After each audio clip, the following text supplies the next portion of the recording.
Is your project on the brink of failure because you are ignoring those silent killers? Discover these stakeholder management secrets that can make or break your next big initiative. Are you ready to transform from chaos into collaboration? What if I told you the success of a project hinges on people you haven't really even considered yet? In today's episode, I'm going to reveal game changing stakeholder management techniques that top project managers use to turn their, watch this family, potential adversaries into allies. These are not just theories. We don't do that here. We're going to talk about battle tested strategies that you can use in the real world. You mind if I share a story with you? See, I realized how important stakeholder management was, and it was by accident. When I say by accident, meaning that I had a project that came up, and what we didn't do collectively, or I'll take full accountability here, I didn't do effectively was identify the stakeholders that were required for this project. And so I moved forward with the resources that I thought that we needed and the project team as well as the stakeholders. And then we got ready to submit a change to move forward, and a stakeholder halted everything. It impacted our schedule, it impacted our costs, it definitely impacted our scope, and then eventually the quality of the project. And ever since then, I told myself, matter of fact, I told the team, we will never experience this again. We are going to we're going to perform the proper measures in ensuring that first, we get the proper stakeholders in place. Second, that we align the stakeholders. And most of all, that we're going to ensure that we lead with a collaborative mindset and not a silo mindset. I share that brief story with you, family, to help you realize the importance of today's episode. So let's just jump right into the different points. Point number one: identify stakeholders early and often. Again, identify stakeholders early and often. Listen, early stakeholder identification ensures that potential influences and impacts, you remember what I shared with you previously, are considered from the project's outset. This reduces the risk of overlooking critical perspectives or encountering unsuspected opposition later. Actionable item: organize a cross-functional workshop in the first week of the project. What I would recommend using something like a stakeholder onion diagram. What this technique does is identify stakeholders on every different level, from core teams to extended teams, even the external influencers. Document these findings in a digital stakeholder register, and I recommend using tools. I've used Smart Sheets. You could use Excel. But again, you want to do this early and often. Let's move on to point number two.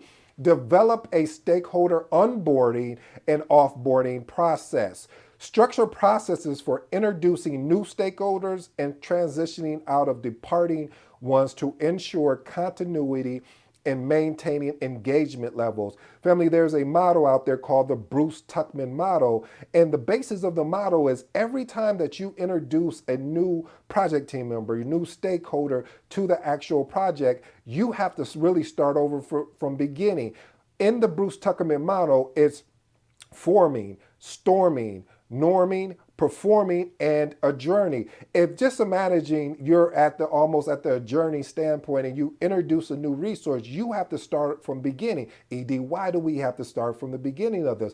Great question. The reason why is because, family, now you have a new personality. You have a resource that has come on board that may have their way of dealing with particular problems or how we should do a particular activity and or task. So you want to make sure that they are aligned of what the project, how the project will be moving forward. One of the recommendations that I recommend is developing like a stakeholder onboarding and offboarding checklist.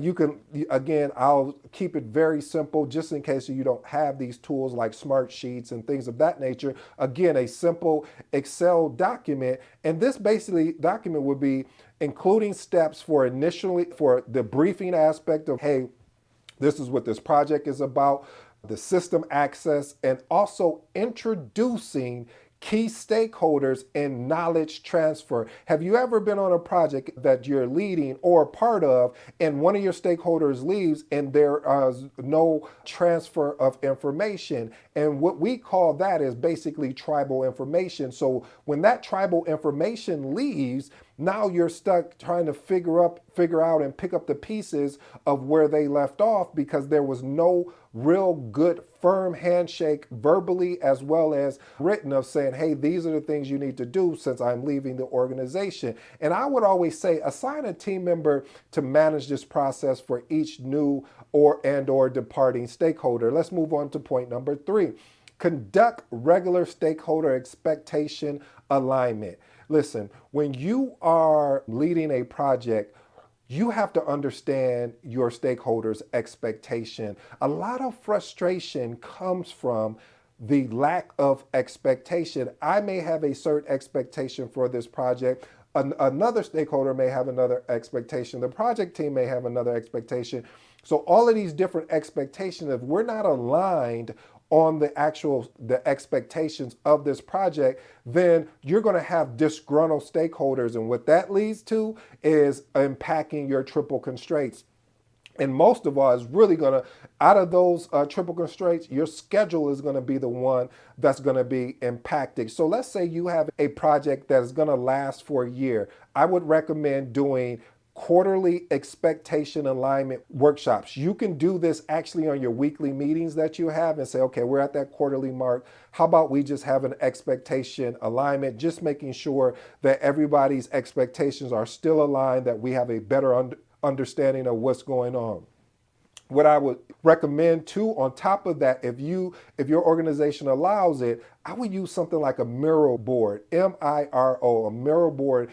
This really will create a type of fun atmosphere in a sense, because now you're getting all the people to come to this Miro board, and what they'll be able to do is you'll be able to create a visual board with sections of the project goals, the timelines, the key deliverables, and known issues. I would also have stakeholders add their expectations and concerns, then facilitate a discussion to align on any type of discrepancies that you actually see with coming from this particular exercise. Let's move on to point number 4. Create a stakeholder responsibility assignment matrix. You want to clearly define stakeholders' responsibilities for different project aspects, because one of the biggest things I've noticed, even projects I've led, is you want to reduce the confusion as much as possible. And also you want to be able to ensure that you can hold people accountable. So there's no gaps in accountability. There's no gaps in, hey, what should I be working on? What should I be doing? You align that. One of the simplest artifacts that's out there, and one of the artifacts that you could apply, is called a RACI. A RACI is a responsible, the acronym stands for responsible, accountable, consult, and inform. Again, you can use an Excel document to really put this together, and you want to be able to list the project activities or deliverables down on so for example, you'll have the activities or deliverables on the left side, then at the top you will have all the different people that will be participating in this project. And you want to just use each one of those acronym letters. So for instance, if I have a task to say schedule meeting and I'm the project manager, then I know that I'm responsible for that, or I could use accountable. But really leveraging those acronyms will help you and the stakeholders understand what is actually going on within the project. And we can always refer to that. And if there's anything that shifts or changes, meaning a stakeholder leaves or gets promoted, anything of that nature, you want to update that particular matrix, because all it is really a matrix. And again, real high level recap, saying the deliverables and tasks on one side. At the top of it, the matrix, you'll have the project teams. And then inside of the actual document, you will have different letters from that acronym of RACI. And you know what, family, I may do a RACI training so you can see what that will look like from a visual standpoint. And I think that will really help a lot of people out. If you're interested in that training, leave me a comment. I'll definitely do something for you regarding that. Let's move on to point number 5. This right here is very important. Message, if you're new to the episode, anytime I say message, this is where you want to lock in.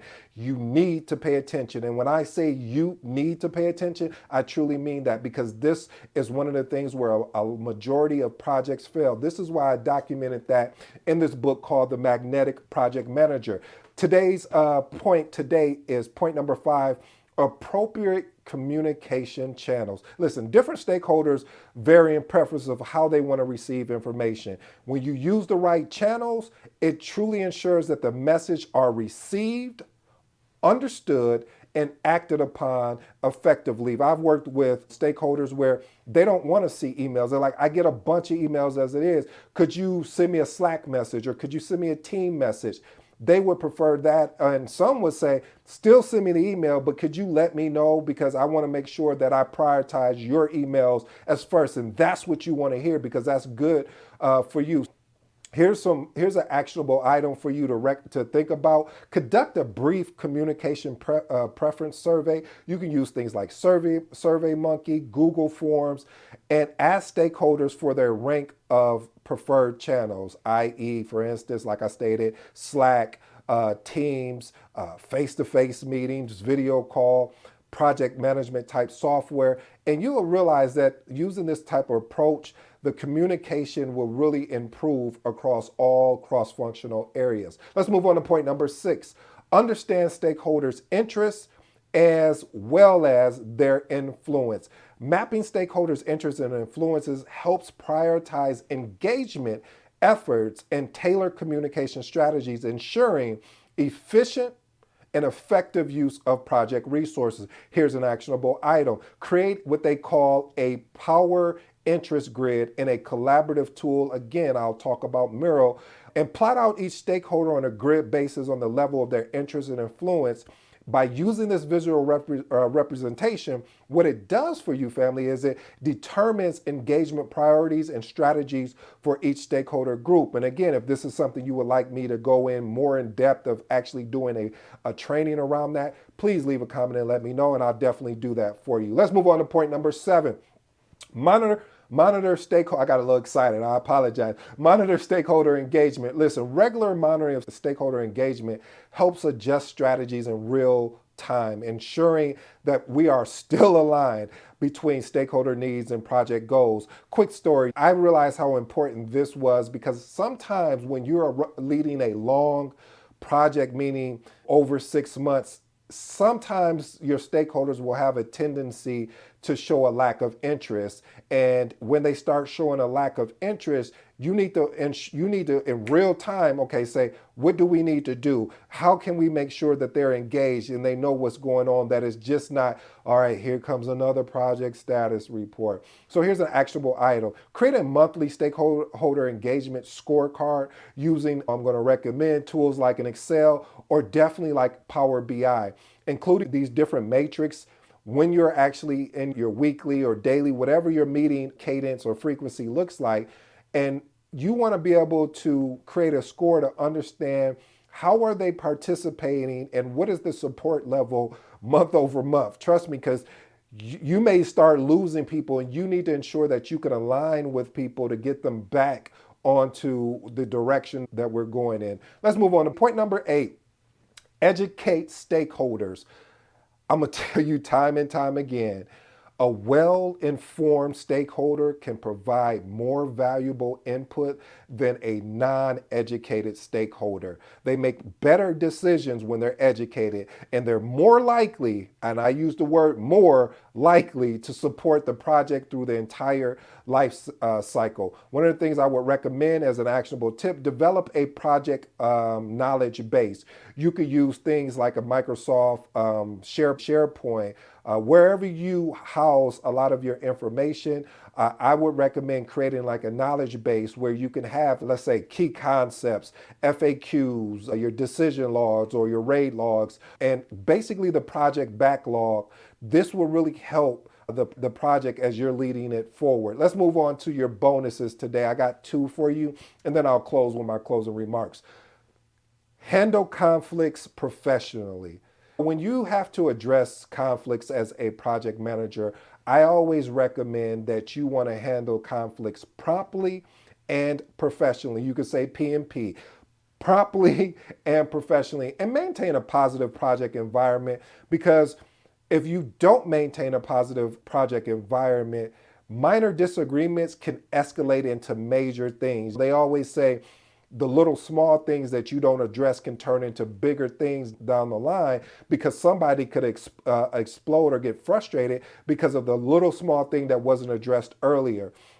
So, actionable item, I would recommend scheduling one-on-ones with your stakeholders. Now, if you have a bigger, let's say, a stakeholder quorum, you're probably going to have to maybe do it by groups based on the what they're working on. So here's a good example. Let's say you have a quorum of stakeholders, you have applications, infrastructure, cybersecurity. I would just group all of those together and have one big call to figure out what are some of the conflicts, because normally the application team is never fighting with the application team. It's always, it could be the application team having a disagreement with the infrastructure team, or the infrastructure team having a disagreement with the cybersecurity or informational security team. So you want to be able to create these type of pockets of one-on-ones or group calls. Preferably, I would recommend one-on-ones calls, because you get more value out of it. People feel a little bit more comfortable telling you what is actually going on, because they know